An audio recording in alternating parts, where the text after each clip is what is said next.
অবশেষে নিজের বিয়ের গুঞ্জনে আনুষ্ঠানিক সিলমোহর দিলেন অভিনেতা ও গায়ক তাহসান খান। কথা রেখে শনিবার সন্ধ্যায় শ্রী মেকওভার আর্টিস্ট রোজা আহমেদের সঙ্গে তোলা একটি ছবি নিজের অফিসিয়াল ফেসবুক পেজে প্রকাশ করেন তিনি। বিয়ে প্রসঙ্গে শনিবার সকালেই তাহসান জানিয়েছিলেন সন্ধ্যায় আনুষ্ঠানিক ঘোষণা দেবেন। সেই কথা অনুযায়ী এদিন সন্ধ্যায় গোলাপি রঙের শেরওয়ানিতে স্ত্রীর হাতে হাত রেখে তোলা একটি ছবি প্রকাশ করেছেন তিনি।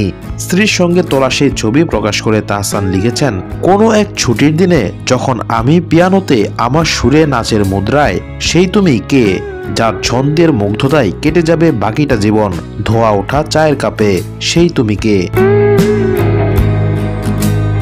তাহসানের সেই ফেসবুক পোস্ট ঝড়ের গতিতে ছড়িয়ে পড়েছে সোশ্যাল মিডিয়ায়।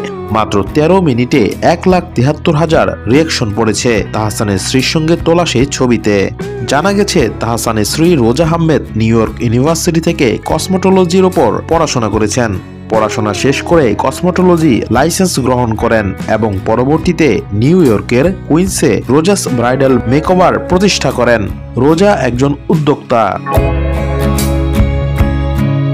উল্লেখ্য 2006 সালের 7 আগস্ট বিয়ের বন্ধনে আবদ্ধ হন তাহসান ও মিথিলা।